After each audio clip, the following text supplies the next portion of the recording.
konsekuensi dari cinta itu pasti merindukan.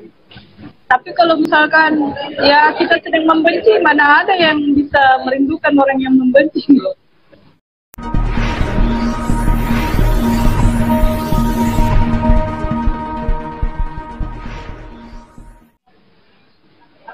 Assalamualaikum Kak. Waalaikumsalam warahmatullahi. Kedengaran? Gimana kabarnya ini Kak? Iya Kak, kedengaran juga. Agak putus-putus sih Kak. Memang pengaruhnya selalu. Kalau boleh tahu Kak, sekarang lagi di mana posisinya? Lagi di kafe titik nol. Di Makassar ya Kak? Ya, Makassar. Sebelum kita mungkin mulai Kak, mungkin bisa disapa para netizen dulu dong Kak. Ya, assalamualaikum netizen yang antusias.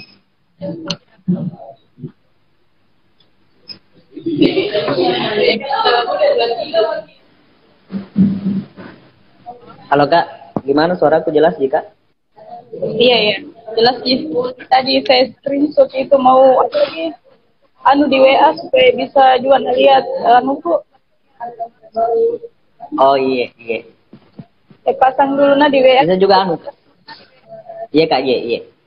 Bisa juga kita kirim linknya itu Kak.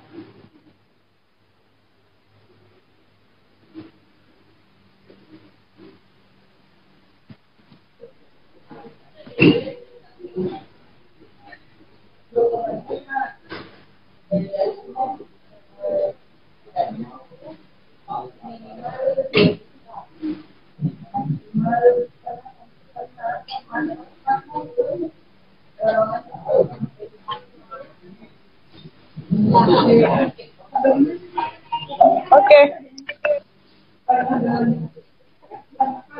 Jadi Kak, halo. Suaraku kedengaran Kak? Iya, insyaallah kedengaran nih. Itu tadi saya bilang si pecandu aksara itu semacam community literasi yang bergerak di dunia literasi Kak. Ya. Coba besar suaranya Kak. Organisasi pecandu aksara, apakah itu organisasi yang bergerak di dunia literasi Kak? Itu organisasi pecandu aksara. Komunitas ya.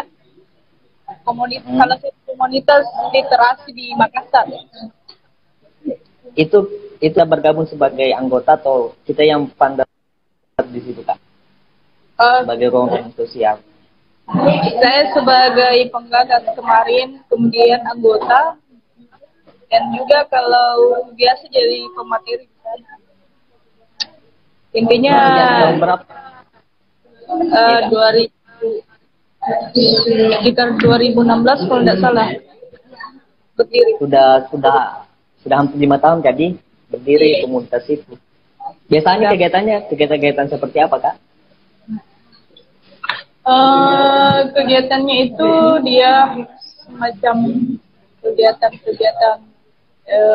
literasi yang kayak Makassar Bersastra, yang kayak menggerakkan masyarakat Makassar untuk berliterasi. Itu tujuan utama dari pecandu aksara. Dia penggerak literasi, salah satu penggerak literasi di Makassar. Oh iya Kak. Kan sebelumnya kita sudah diskusikan Kak bahwa malam ini kita akan diskusi tentang bukunya Kakak yang berjudul Reinkarnasi Rindu. Kalau boleh tahu Kak, itu buku yang pertama atau buku yang keberapa? Kalau apalagi namanya tuh, kalau masalah buku antologi sudah 2 ya, cuman untuk novel ini baru pertama kali untuk novel ya, itu direkrut. Untuk solo baru pertama sekali bukunya Kakak yang tulis itu Reinkarnasi Rindu ya Kak? Iya. Boleh tahu terbitnya kemarin kapan Kak? Buku Reinkarnasi Rindu itu? Sebenarnya dia hanya baru mau diterbitkan di apalagi aplikasi online. Karena ini Ya. buku sebenarnya masih mau direvisi-revisi. Jadi ini belum dalam tahap kesempurnaan untuk siap cetak. Cuman saya berani untuk menerbitkan di media digital ya, supaya kenapa? Agar kritik dan saran selalu bermunculan sehingga saya bisa menyempurnakannya sambil memperkenalkan buku itu juga. Kalau dicetaknya dalam bentuk buku fisik, apakah sudah ada, Kak? Sampai saat ini belum, tapi sangat sangat yakin akan dicetak nanti karena ada rencana memang untuk mencetaknya. Cuman masih dalam tahap perbaikan, revisi-revisinya. Jadi ketika ada yang ada komentar-komentar toh untuk buku ini, ya saya perbaiki. Ketika sudah itu langsung cetak. Kalau sudah bagus nih. Itu apa ya? Karya Rengkanasi Rindu ini bisa dibaca di platform aplikasi apa, Kak? Ada di link bio IG saya. Di Joylada, aplikasi Joylada. Coba cek di aplikasi Joylada. Klik Rengkanasi Rindu karya Aurora Rahma. Nah, itu sudah tercantum di situ, bisa dibaca. Gratis juga. Menarik nih, Kak, nama penanya Aurora Rahma. Kata Aurora itu filosofinya apa sih, Kak? Kalau boleh tahu. Apalagi saya kan nama saya kan Nur Rahma. Iya. Nur Rahma jadi dan Nur Rahma itu saking istimewanya sehingga dia banyak miripnya ya, Nur Rahma. Nah, jadi saya berinisiatif untuk membedakan sedikit dari nama saya. Kemudian cahaya yang paling saya suka itu ya cahaya aurora, karena kan nur artinya cahaya. Jadi saya mencari sesuatu nama cahaya yang cukup bagus dan cantik kelihatannya. Itulah cahaya aurora, Kak ya. Cahaya aurora itu filosofinya dia jarang muncul. Tapi ketika dia muncul, dia akan muncul dengan pesonanya yang jarang ada samakan. Begitu. Kemarin saya baca-baca sedikit, Kak. Kemarin saya baca buku Rengkanasi Rindu di SC Joylada itu kemarin, Kak. Ada hampir kemiripan lah karakteristik menulisnya Kakak dengan Kak Asma Nadia, yang mana memang ada pesan-pesan religi yang dimasuk di dalamnya. Itu bagi saya keren loh, Kak. Generasi milenial hari ini dengan ciri khas begitu dan ciri khas seperti itu keren loh.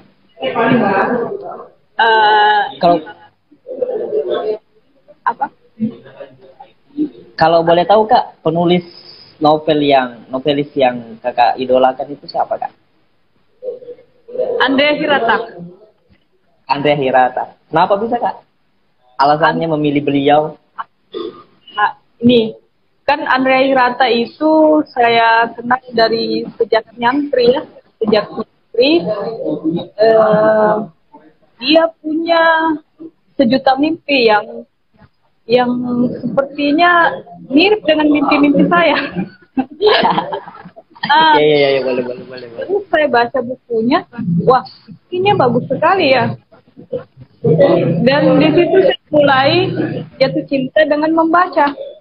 Awalnya kan saya malas membaca, tapi dengan buku Andrea Hirata saya menemukan keunikan bahasanya. Banyak sekali pengalaman yang bisa saya ambil di sana. Jadi sehingga saya, wah, gini ya kalau jadi penulis.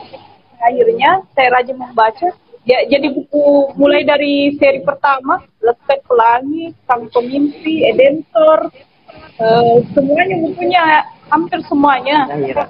Ya. Saya hatamkan Dibaca, semua. Kak. Iya. Jadi awal mulanya jatuh cinta pada sebuah buku itu karena karyanya Andre Hirata, Kak ya.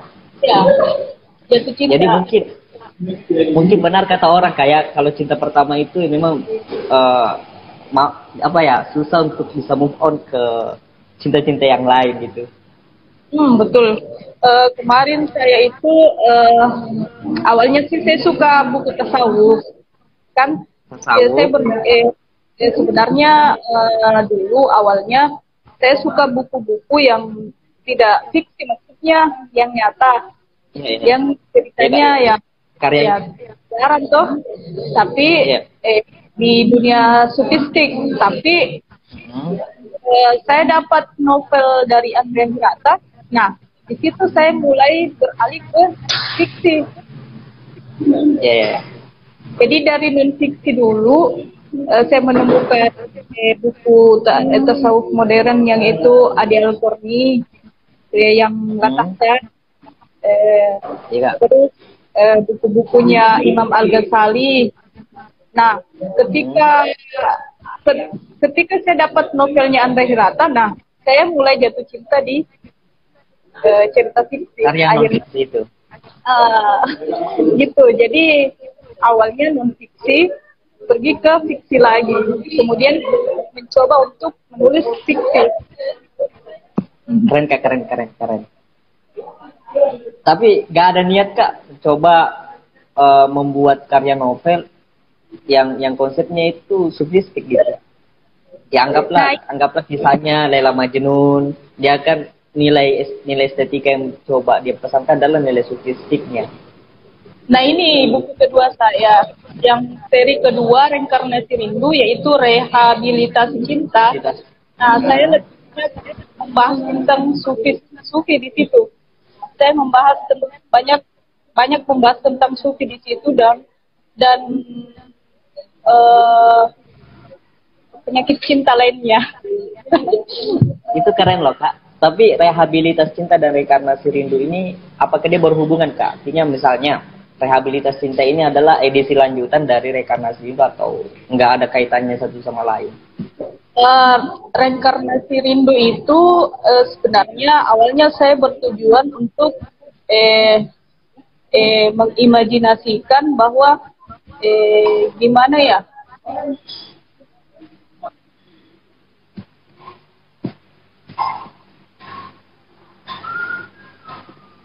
baik teman-teman, kayaknya jaringan beliau lagi bermasalah lagi. Halo? Ya kak. Jadi reinkarnasi rindu itu sebenarnya awalnya saya berencana untuk mengkombinasikan antara pesantren dan dunia kedokteran. Iya. Mengkombinasikan karena saya nyatri, saya sangat suka pelajaran fikih, ya, di mana fikih itu selalu memberikan kita ilmu saintis. Nah, jadi saya merasa bahwa saya perlu menulis kisah yang dimana kita itu bisa berhubungan dengan dunia kedokteran, pesantren dan dunia kedokteran. Nah, di situ saya menulis Reinkarnasi Rindu. Namun ide saya lagi muncul, gimana kalau saya menggabungkan dunia kedokteran terus kedokteran dan sufistik. Nah, jadi itu memang ada hubungannya.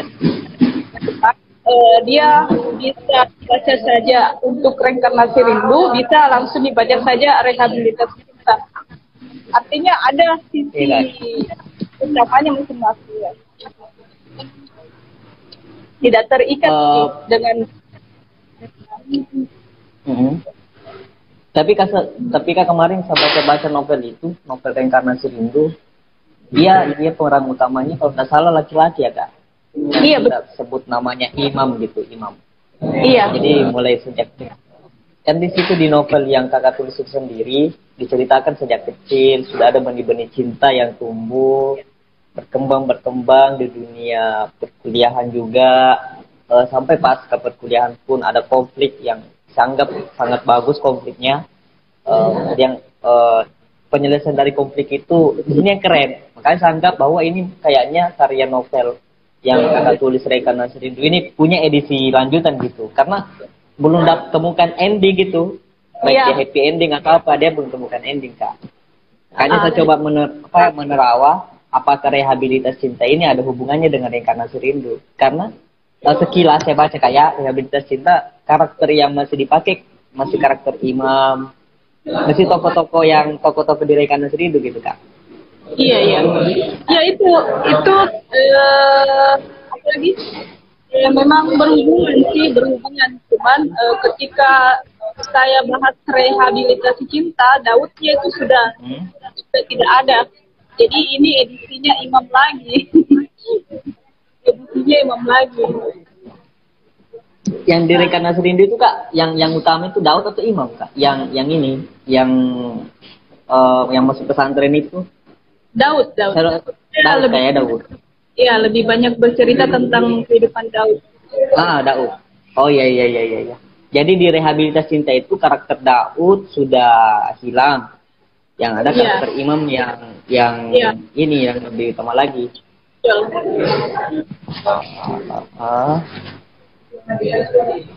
Kira-kira kak cerita Daud kan karena Rindu itu ceritanya Daud dengan dua karakter perempuan ya kayak kan tidak salah. Kira dengan siapa lagi itu kak? Kira dan Ira kak? Ya. Atau siapa? Oh Vira dan Ira. Kira-kira ceritanya Reinkarnasi Rindu ini kak, itu diambil dari khayalan penulis sendiri atau memang inspirasinya ada kisah nyata gitu kak? Saya sebenarnya kalau menulis itu karakternya yang mungkin ada sih kesamaan karakter pada manusia nyata karena iya, tapi kalau jalan ceritanya itu murni fiksi, ya dari imajinasi saya. Cuman karakter bahwa Ira orangnya seperti ini, Daud orangnya seperti ini, ya saya biasa mengenali karakter-karakter, kita menyadurnya menjadi fiksi, gitu. Jadi keseluruhan Reinkarnasi Rindu itu fiksi kayak nggak ada hasil curhatan, misalnya hasil curhatan temannya kakak kak ataukah pernah dengar kisah-kisah seperti itu kak sebelumnya? Murni dia fiksi kak? Iya, fiksi murni. Kemudian kenapa mengambil judul Reinkarnasi Rindu itu kak? Nah, dari kisah itu. Kalau kan begini, sebenarnya kita kadang merindukan seseorang ya yang di pikiran kita bahwa kalau misalkan dia sudah lama, kita sudah lama memendam rindu kan? Ya. Kita sudah lama memendam rindu, ternyata dia datang lagi, ternyata rindu itu tumbuh lagi. Jadi seolah rindu itu mati suri atau mati betulan, tapi dia hidup kembali. Jadi kayak kalau mungkin dia mati, dia bereinkarnasi. Kalau dia datang lagi, dan seperti itu ceritanya. Karakter dua tokoh yang Daud dengan Ira ini, apakah mereka sama-sama merasakan reinkarnasi rindu gitu kak dalam cerita itu? Dua tokoh, salah satu tokoh lah yang merasakan seperti itu. Jadi disitulah ada apa ya, kemarin saya baca bukunya kakak Reinkarnasi Rindu sampai selesai itu ada hal yang menjanggal saya kak. Saya kadang masih bingung terkait alur ceritanya itu. Apakah Daud dengan siapa lagi nih yang tetangganya itu Kak, yang pemilik jalan kote itu, Ira atau Kira? Ira. Atau Kira namanya? Ira. Apakah Daud dengan Ira ini sempat miskomunikasi gitu Kak, hilang komunikasi gitu dalam Reinkarnasi Rindu itu Kak? Itu saya masih bingung di situ Kak, belum menemukan fear-nya di situ. Berarti mau dibaca ulang itu Kak? Bisa jadi. Jadi, begini Kak, maksudku begini, novel ini dia menceritakan alurnya maju, mundur atau campuran Kak? Karena kalau saya baca dia campuran, kalau saya menurut subjektif saya Kak, dia campuran. Iya, maju mundur dia. Oh, campuran juga.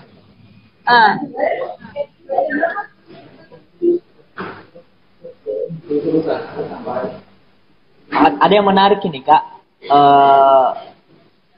di masa pesantren dengan di sini kan cerita Reinkarnasi Rindu ini ada semacam pengkhianatan cinta gitu di dalamnya Kak, yang mana Ira mencoba menjalin cinta dengan laki-laki lain gitu Kak. Kan di situ awal mulanya kekecewaan yang dirasakan dari itu muncul, sehingga konfliknya keren gitu Kak. Saya gini Kak, kenapa bisa di karakter Ira ini sebagai perempuan dia bisa begitu Kak, bisa mencoba berpaling gitu, mencoba rasa tertarik ke laki-laki lain gitu Kak. Nah, Kak, kalau ya apalagi sebenarnya sih kalau menurut saya sih, cinta itu bukan kita yang mengatur. Ya. Ya, jadi mungkin dengan perpisahan sehingga katakannya itu kurang dan kemudian ada yang lebih selalu hadir, ya disitulah benih-benihnya tumbuh. Jadi siap. Jadi pengkhianatan itu diawali perpisahan sepertinya. Kebanyakan siap. saya ketahui pengkhianatan ada yang diawali dengan perpisahan. Di kolom komentar ini Kak ada yang memberikan pertanyaan dari Dwi Junida. Kalau bisa Dwi Junida bisa mengajukan diri untuk bergabung di live streaming ini supaya memberikan pertanyaan itu bisa langsung saja gitu. Iya. Jadi bagus kalau gitu. Biasa undang Dwi Junida untuk bergabung di live streaming ini. Karena kalau di kolom komentar Kak, kadang saya susah memahami gitu maksud dari pertanyaannya kan, kalau disampaikan secara langsung itu lebih interaktif lagi gitu.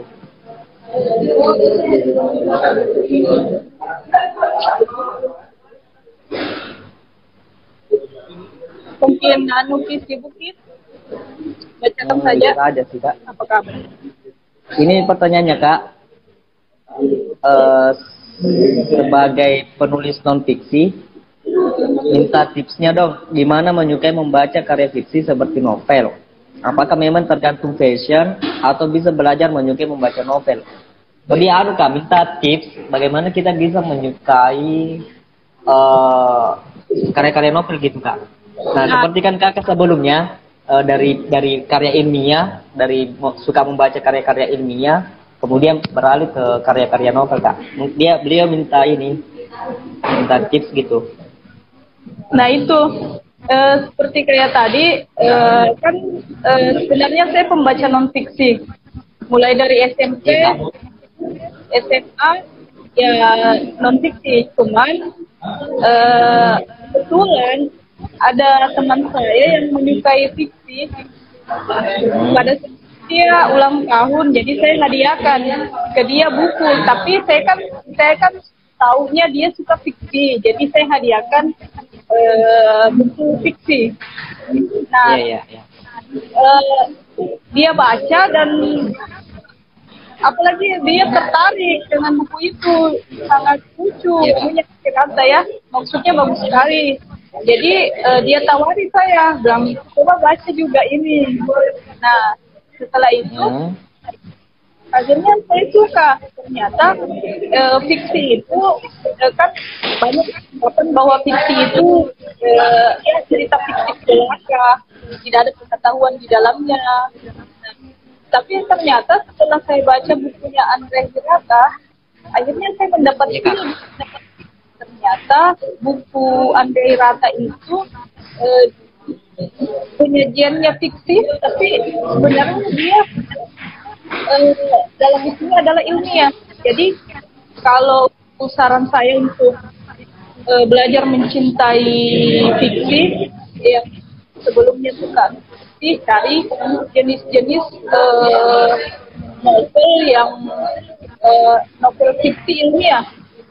Nah, di novel fiksi ilmiah itu insya Allah kakak cocok dengan itu. Karena kalau fiksi ilmiah sebenarnya yang dibahas itu ilmiah, tapi dengan diksi fiksi. Jadi bisa mungkin Kak dikasih rekomendasi genre fiksi ilmiah Kak? Nah, mungkin bisa dikasih judul buku rekomendasi fiksi ilmiah. Kalau saya sih yang pendek pengetahuan saya itu tulisan-tulisannya Andrei Hirata, Dilit Tadi, kemudian Habibur Rahman. Nah, pendek saya itu 3 buku itu mempunyai fiksi yang kuat referensi dari ilmiah. Kalau pengetahuan kalau karya novelnya Kak, kalau karya-karyanya Pramudia itu ya. Kalau novelnya Pren, sebenarnya dia mengajarkan kita untuk belajar mengenal negara nasionalisme. Dia analogikan itu fiksi menjadi nasionalisme lah, selalu dibahas. Memang bukan ilmiah, tapi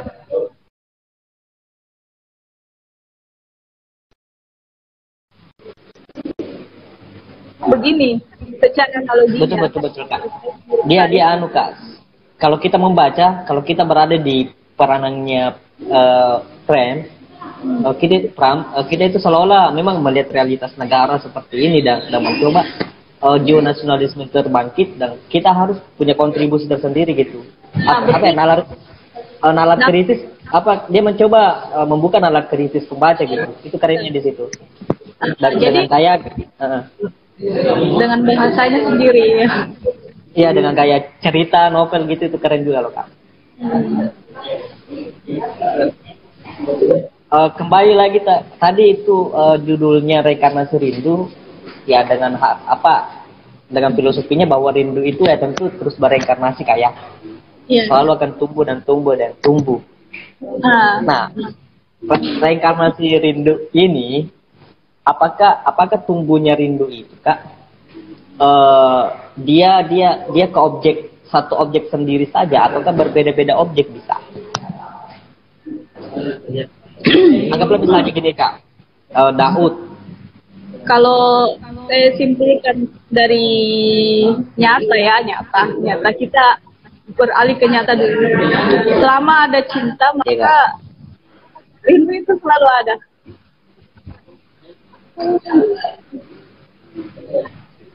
Bisa diulangi Kak, karena agak putus-putus suaranya.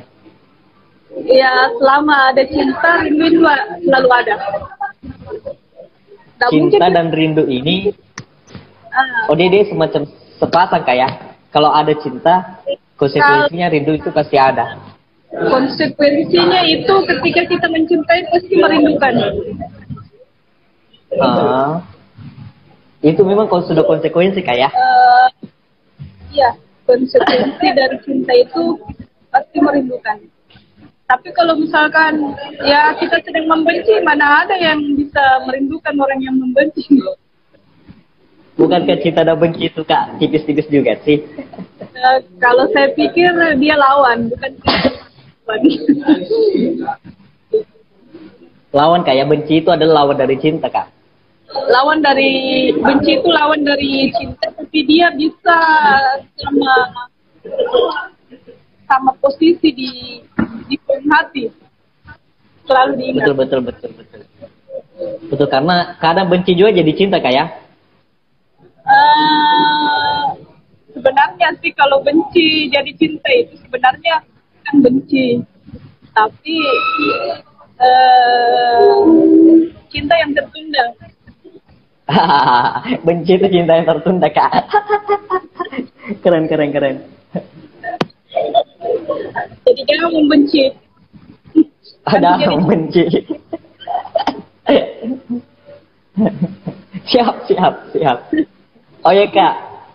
Reinkarnasi rindu ini butuh berapa waktu, Kak, mengerjakannya? Sebenarnya sih menulis ya kita yang selalu dianggap susah. Sebenarnya dari istiqomah kita, continue kita. Reinkarnasi rindu itu sejak 2016 yang mulai tulis. Cuman baru selesai 2021 karena divakumkan. Tapi seandainya mungkin saya continue, bisa jadi 3 bulan sudah jadi nih. Tapi itu ya kita harus melawan gitu. Zona nyaman itu, Kak. Ada yang paling susah kayak kalau menggeluti dunia writer itu, Kak, atau menulis itu, konsistensinya ini loh, Kak, yang kadang menjadi tantangan tersendiri di internal penulis. Kalau Kakak sendiri menghadapi untuk selalu mengasah konsistensinya Kakak menulis itu, cara Kakak tersendiri itu apa?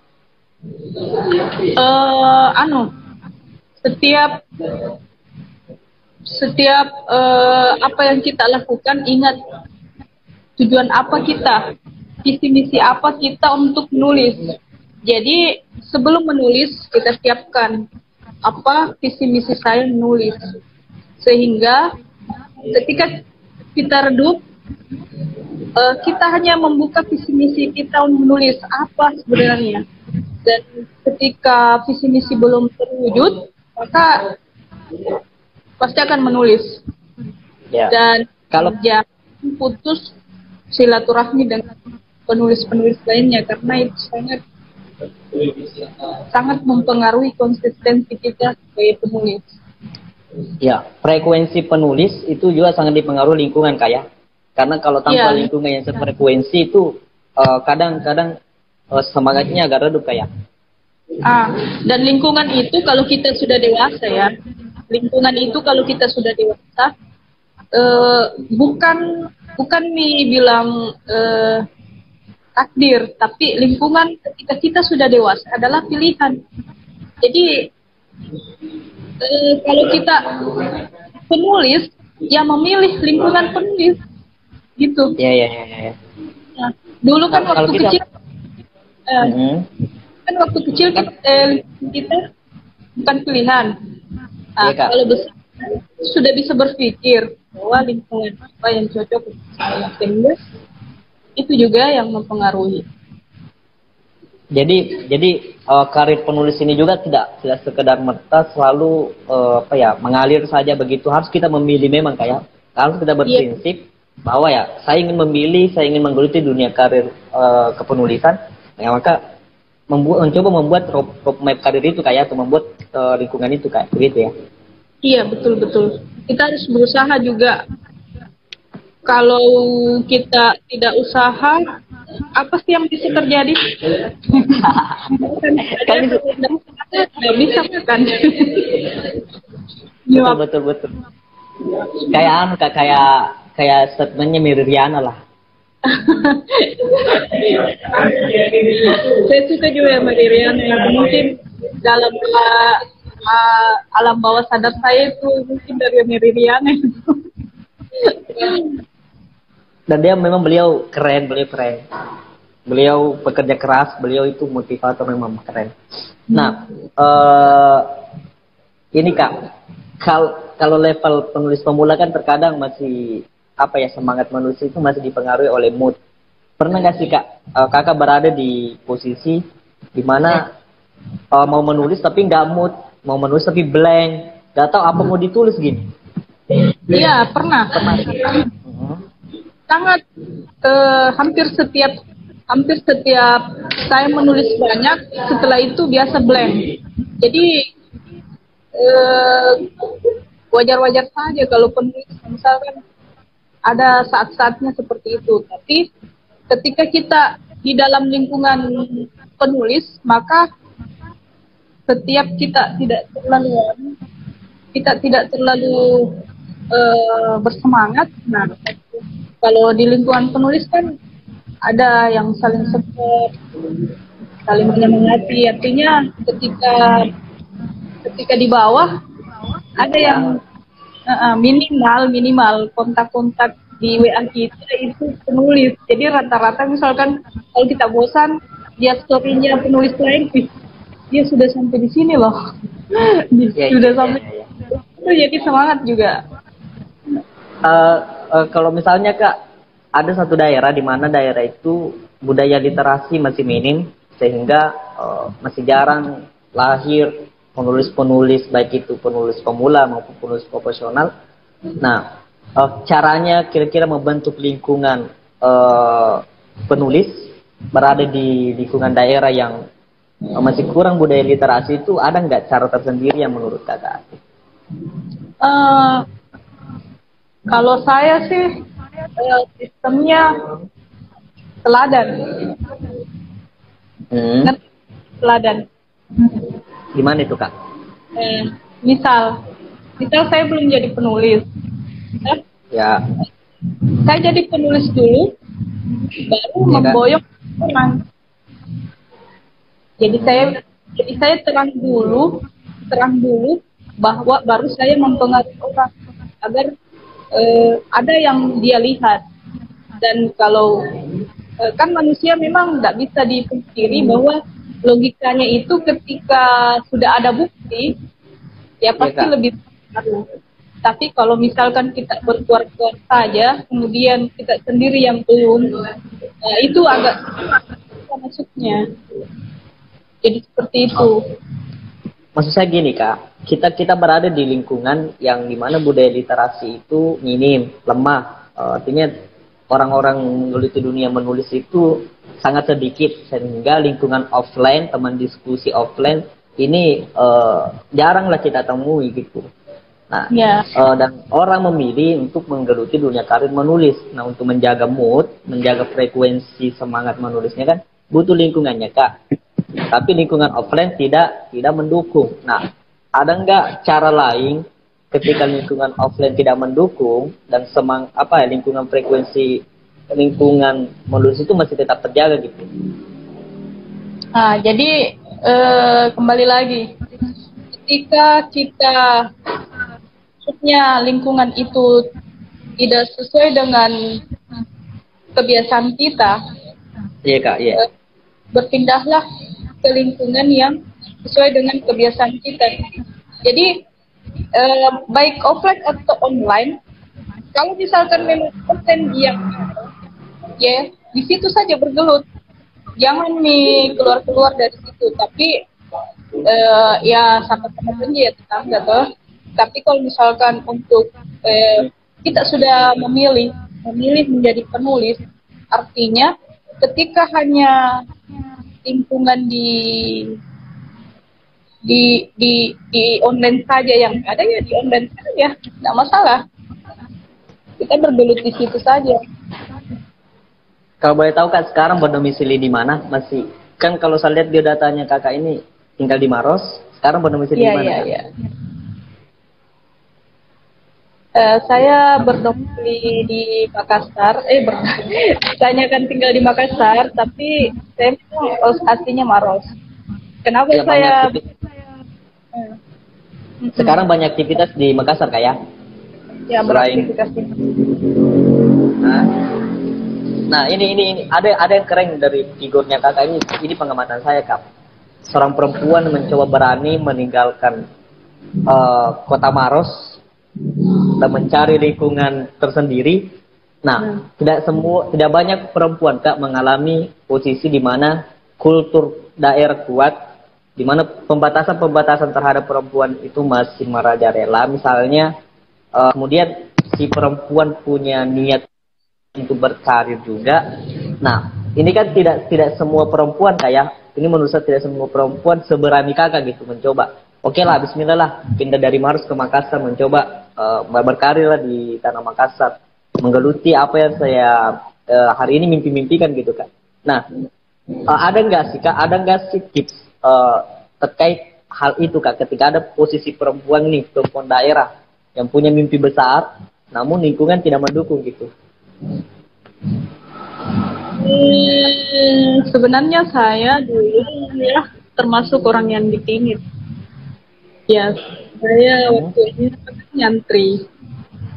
Artinya agama di keluarga saya cukup mumpuni. Kalau misalkan adat-adat agama dan adat-adat sosial ya. Terus tapi mungkin gara-gara prestasi, bukan gara-gara prestasi itu adalah prestasi yang bisa saya berikan pada keluarga, yang misalkan saya dapat beasiswa di kuliah di universitas terbesar di Makassar, sehingga ayah dan ibu saya itu sedikit demi sedikit bisa percaya bahwa oh, dia bisa hidup. Sebenarnya orang tua itu yang harapannya mungkin memang kebahagiaan kita. Terus saat saya di Makassar, mungkin memang saya tinggal di daerah metropolitan.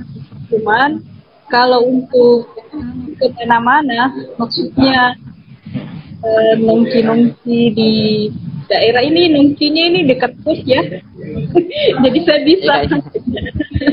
Maksudnya dekat sekali. Nah, siap. Jadi di samping kita juga harus menjaga kepercayaannya. Jadi mau kemana untuk jauh ya minta izin. Jadi kepercayaan orang tua itu perlahan timbul, dan kan kita di sini untuk keberhasilan, dan sudah beberapa hal yang dilihat secara konkret dari orang tua bahwa oh, anakku bisa bertumbuh di sini. Jadi ya seperti itu ya, dan didukung oleh kakak-kakak yang alhamdulillah pendidikan yang bisa mengerti bahwa di sini loh kamu bisa. Jadi tanpa kakak-kakak saya mungkin saya tidak diizinkan di Makassar. Cuman ketika kakak-kakak saya setuju ya itu ada itu. Dan alhamdulillah kakak-kakak saya mengerti dengan kondisi saya. Ya. Dia juga menjadi seorang penulis itu kan memang sudah mimpi, salah satu mimpinya kakak atau bukan? Hanya mimpi saya itu ya memang awalnya sih sebenarnya menulis gitu. Dulu kan di masa SMA itu kayak patah hati berat ya. Saya tuangkan dengan itu. Semuanya manusia. Saya tuangkan dengan tulisan. Cuman ketika saya menjalani menulis dan di kuliah dapat organisasi FLP, sehingga saya masuk di lingkungan para penulis, sehingga muncullah cita-cita baru saya bahwa sebenarnya saya ingin jadi penulis seperti itu. Jadi lingkungan yang membawa saya untuk cita-cita jadi penulis. Dan kebetulan kakak saya juga hobi menulis, sehingga mungkin ya terpancar dari hobinya. Nulis. Ya kan, karena kalau saya melihat latar belakang pendidikan kan ini tidak ada koneknya di dunia kepenulisan gitu ya kak. Apa ya, sangat jauh gitu, sangat jauh relevansinya dengan dunia kepenulisan gitu kak. Kalau saya lihat latar belakang pendidikan yang satunya kakak, makanya saya ingin bertanya bahwa ya gimana sih bisa punya niat untuk menjadi seorang penulis gitu kak? Sebenarnya profesi apapun ini ya dipegang, profesi apapun kita sebenarnya semestinya menjadi penulis. Jadi apapun, dokter, polisi, profesi apapun semestinya memiliki cita-cita penulis, karena apapun itu ditulis. Coba dipikir, sekarang apapun itu jadi mau pegawai swasta, dokter, ya sepantasnya menulis kan. Saya pernah sempat berpikir begini kak, generasi milenial itu sebenarnya potensi untuk menjadi penulis, karena tidak sedikit saya pernah berpikir gini kak, bahwa generasi milenial itu sebenarnya potensi menjadi penulis, karena tidak sedikit generasi milenial yang punya akun media sosial itu adalah beberapa kadang tulisan-tulisannya baik itu berprestasi yang menurut saya itu cukup menarik. Hanya saja kelemahannya mereka adalah tidak memahami potensi yang dimiliki itu. Itu menurut saya gitu kak, bahwa generasi milenial ini sebenarnya seperti yang tadi kakak katakan ya, apapun profesimu semua potensi jadi penulis, karena itu tadi kak, apapun saya lihat di media sosial mereka semuanya tulis, baik cerita kegalauannya, baik cerita bahagianya gitu kak. Iya, semua jadi kak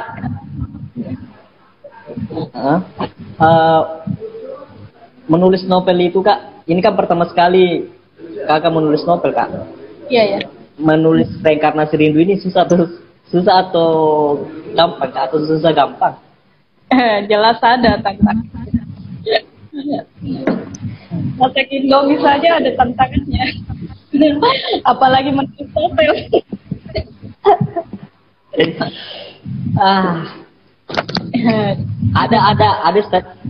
Ada statement seperti ini kak. Kalau seseorang menulis novel genrenya romans, ya bisa saja mereka dibuahi dengan nuansa romans. Ya, apakah juga kakak ini menulis Reinkarnasi Rindu memang karena dibuat dengan nuansa romans atau gimana kak? Gimana ya? Ya kisah cinta yang dibuat itu ya bisa saja inspirasinya kan karena memang di nuansa romans gitu di sekelilingnya. Sebenarnya dari hobi sih, kan mungkin jiwa saya itu sukanya romansa.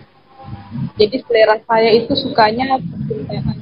Misalkan film-film, ya rata-rata saya memang suka. Jadi mungkin dari situ tergambar sehingga saya bisa merangkai kata itu. Kalau untuk pengalaman pribadi sih sebenarnya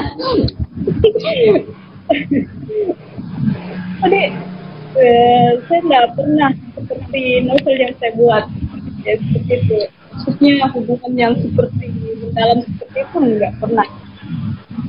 Saya dari kuliah sampai selesai ya saya hanya menunggu kepastian.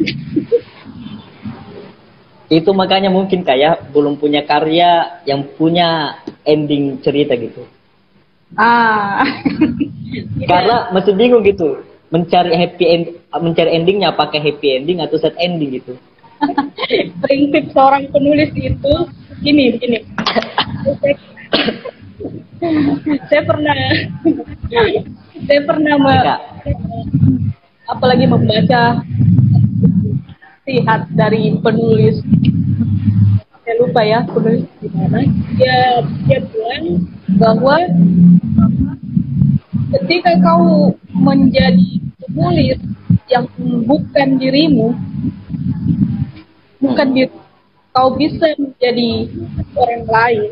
Ketika kau menulis dengan bisa menjadi tokoh itu, maka artinya kamu sudah bisa menulis novel. Kayak kan sebenarnya pemeran utamanya kan Daud. Iya Kak.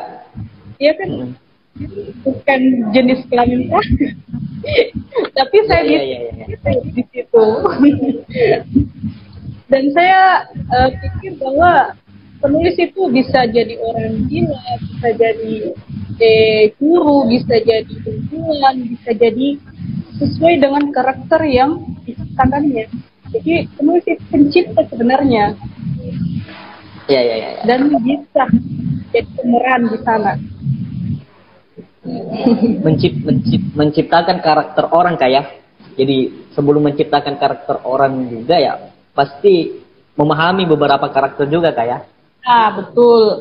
Jadi gini, saya punya prinsip sebelum saya menulis, saya riset. Dan riset itu bukan cuma membaca buku.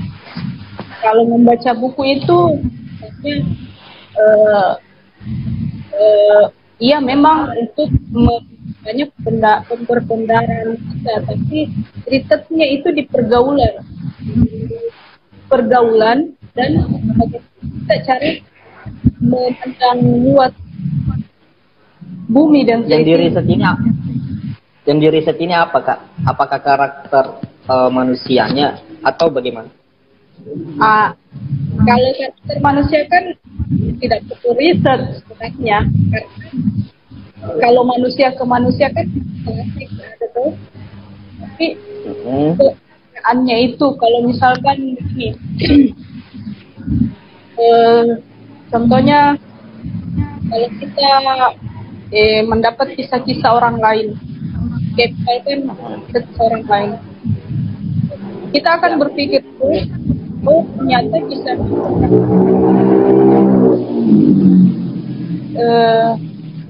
membaca skenario Tuhan dari orang lain, membaca skenario Tuhan dari orang lain, tapi bukan di kisahnya orang, tidak.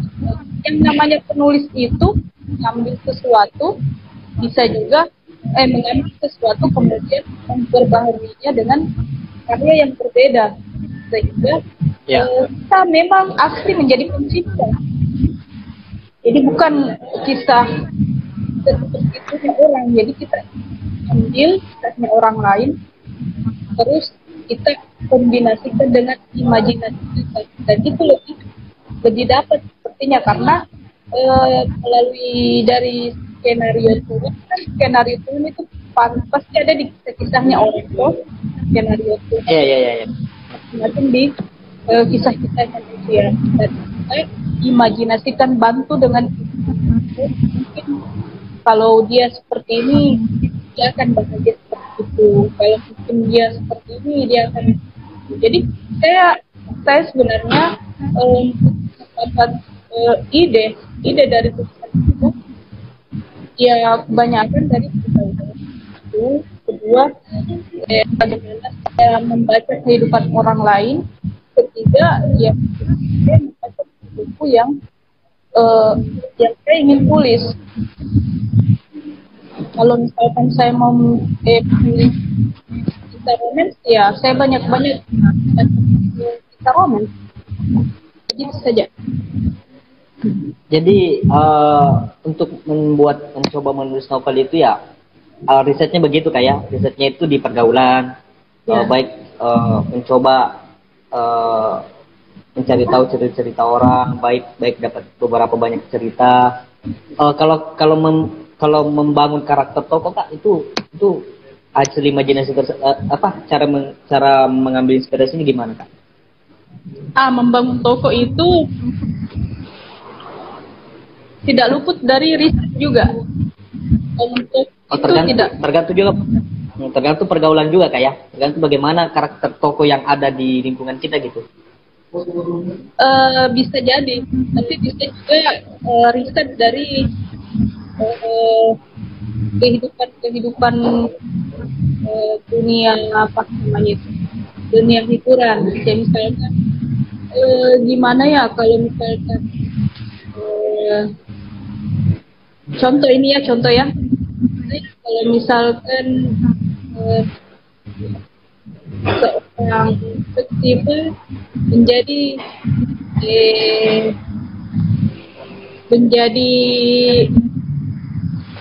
ini kayak misalkan kita diartikan karakternya, misalkan karakternya kita tahu kan dari biografinya kan, kita tahu biografinya, tapi kemana ya kalau misalkan ada orang yang seperti karakter. Kemudian saya tambahkan, kalau dia kalem tapi dia cerewet lagi, kayak misalkan gabungan dari karakter yang sebenarnya menjadi gabungan karakter sebenarnya diimajinasikan menjadi sendiri. Jadi kalau kekuatan karakter itu jadi saya mengambil sampel sih maksudnya referensi dari karakter dan kemudian saya imajinasikan kalau dia bersatu dengan karakter ini, mungkin dia akan menjadi karakter baru kayak gitu. Siap. Dari cerita novel Reinkarnasi Rindu kak, sebagai penulis tersendiri, pesan yang mau disampaikan apa?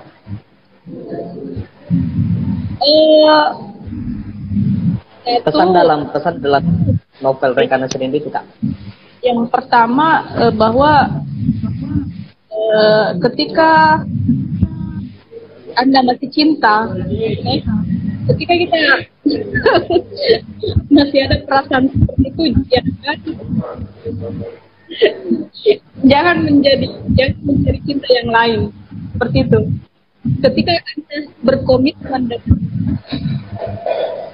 cinta, jangan berkomitmen dengan yang lain, karena itu sesederhana itu menimbulkan bencana yang kita tidak duga sebenarnya. Pelajaran itu yang pertama, kita komitmen satu saja, karena ketika 2, 3 cinta kan itu sebenarnya pasti ada banyak cinta,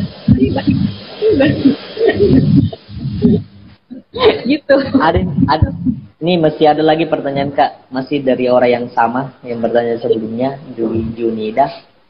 Dia nanya gini, dalam membuat judul kisah itu, apakah di awal kisah adalah menentukan judul itu, apakah di akhir kisah atau di awal kisah gitu katanya. Ya mungkin lah bagaimana cara menentukan judul dalam menulis novel lah. Kalau saya sebenarnya saya enggak mau dengan duluan yang jelasnya apa yang terpikir dari dalam benak saya itu yang saya tulis. Kalau dalam benak saya judul, ya judul. Kalau dalam benak saya tulisan itu, ya tulis. Jadi apa yang muncul dalam pikiran saya tulis saja.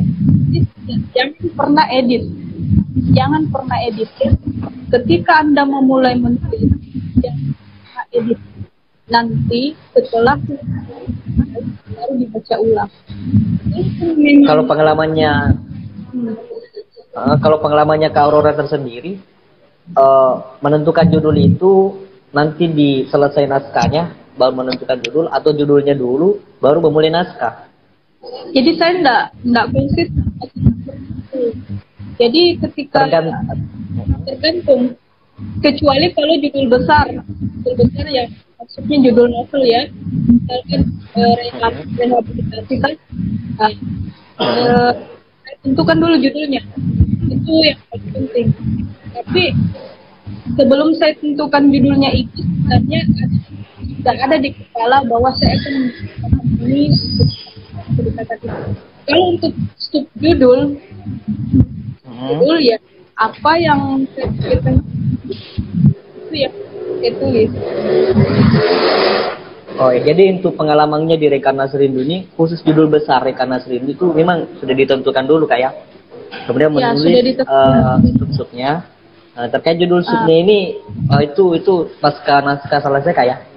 Pasca satu ini selesai baru mencoba mencari judul yang sesuai dengan kadang yang cerita itu Kak ya?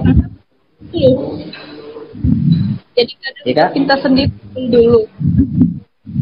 Kadang kita sendiri subjudul dulu, tapi kadang juga intinya dulu. Intinya apapun kondisimu saat itu, ketika memang kau mau memulai judulnya dulu ya silakan judul saja dulu, ataukah mau mulai naskahnya dulu baru judul ya silakan seperti itu. Jadi maksudnya intinya adalah nggak usah permasalahkan mana lebih dulu kayak artinya spesialmu apa sebesarmu aja gitu. Kalau moodmu pada saat itu menentukan judul dulu ya tentukan judul dulu baru tulis naskah. Ataukah pada saat itu masih blank wilayah judul ya naskah saja dulu belakangan judulnya. Tapi dalam ada tambahannya kalau menulis judul itu harusnya ketika kita sudah menulis judul besar kita juga sudah memikirkan sebenarnya kemana-mana nanti begitu. Jadi setelah kita merangkai judul besar, misalkan RR. Jadi RR itu sudah terbaca endingnya seperti ini loh. Dia ending gantung. Ya, minimal ending gantung kain. Apa minimal kita sudah ada gambaran bahwa kita seperti ini loh. Minimal itu. Tapi untuk lebih mudahnya kalau novel tentukan setiap sub-bab. Jadi setiap sub-bab itu ditentukan outline-nya kayak ditentukan outline di setiap sub-bab. Jadi kita terarah. Apakah juga satu naskah novel ini ditentukan outline-nya juga Kak? Kalau satu naskah novel misalnya, apakah semua satu naskah ini mencoba ditentukan outline-nya? Kemudian ada juga outline tersendiri untuk sub-bab Kak? Sebelumnya saya enggak, di RM ini saya enggak menentukan itu. Makanya saya kewalahan. Tapi setelah saya sadar dari pengalaman bahwa penting menyusun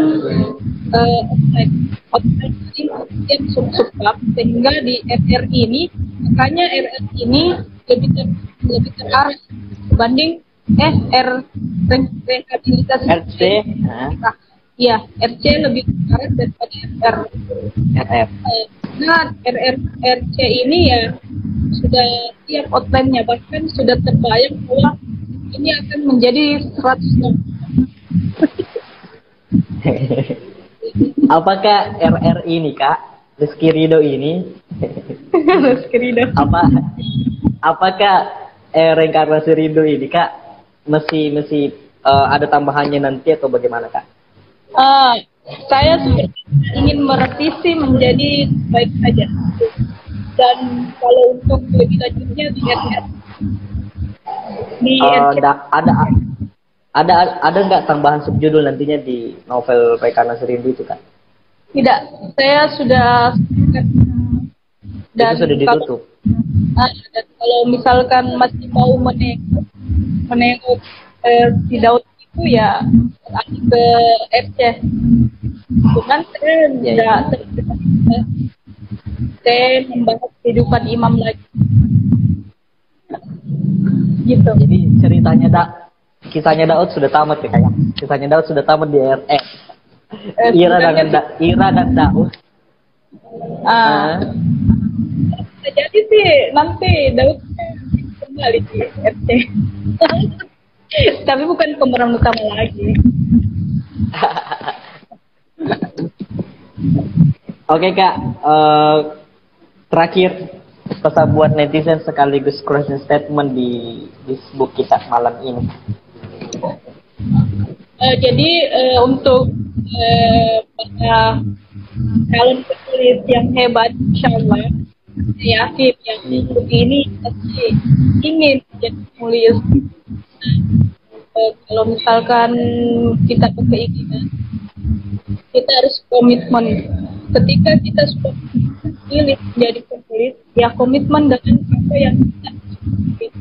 Jangan sedikit tersendat, jangan sedikit tidak ada waktu, tidak.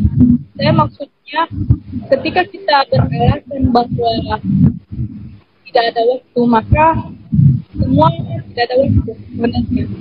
Kalau kita menuruti aktivitas dunia, semua tidak ada. Benar, kita ini orang sibuk semuanya, sibuk dengan pikiran, sibuk dengan impian yang sampai sibuk dari sebatas impian, tapi tidak ada gerakan.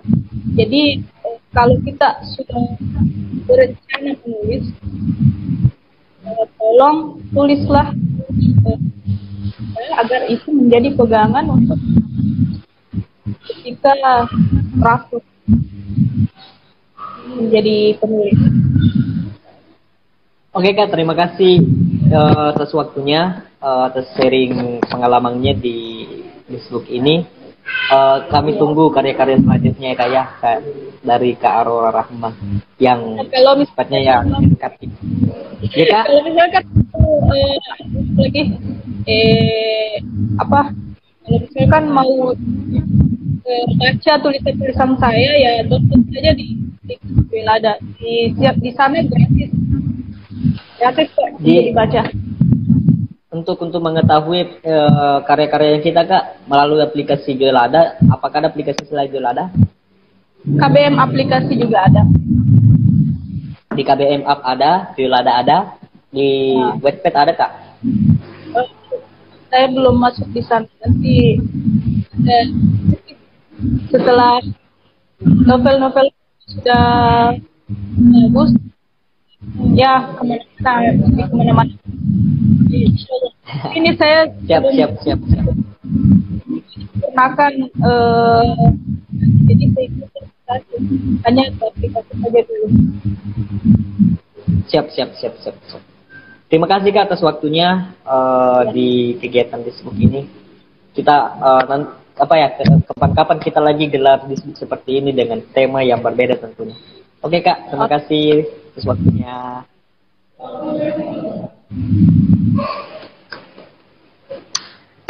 Oke teman-teman sekalian, tadi kita sudah berdiskusi banyak bersama penulis novel Reinkarnasi Rindu, Kak Aurora Rahmah. Buat teman-teman yang ingin membaca karya-karya beliau, bisa melalui aplikasi KBM App dan aplikasi Joylada. Tentunya dengan mengikuti akun beliau, bisa ditulis Aurora Rahmah atau Nur Rahmah nama aslinya sendiri. Atau kan bisa judul karyanya saja yang ditulis, Reinkarnasi Rindu. Oh, sekedar informasi, karya terbaru beliau yang sementara dia gagas, yakni Rehabilitas Cinta. Nah, Rehabilitas Cinta ini sambungan dari kisah cerita yang ada di Reinkarnasi Rindu. Jadi saran saya sebelum baca Rehabilitas Cinta, nggak ada salahnya dibaca Reinkarnasi Rindu. Dan saya yakin ini penilaian saya pribadi, karena saya sempat membaca Reinkarnasi Rindu meski hanya sekali, itu sangat menarik ceritanya dan keren bagi saya. Dan tidak ada salahnya teman-teman juga mencoba membaca itu. Sebelum saya akhiri video ini, saya ingin mengutip satu ungkapan dari penulis ternama, penulis hebat, Pramudia Anantatur. Beliau pernah mengatakan seperti ini. Setiap zaman hanya ada dua jenis orang yang akan selalu hidup. Yang pertama adalah seorang pemimpin, yang kedua adalah seorang penulis. Jadi jika Anda tidak ingin mati ditenggelamkan oleh zaman, maka jadilah dua orang itu. Kalau Anda nggak bisa jadi pemimpin, maka jadilah penulis. Kalau Anda nggak bisa jadi penulis, maka jadilah pemimpin. Saya harap seluruh MB mengucapkan terima kasih atas atensinya di video ini. Akhirul kalam, Assalamualaikum warahmatullahi wabarakatuh.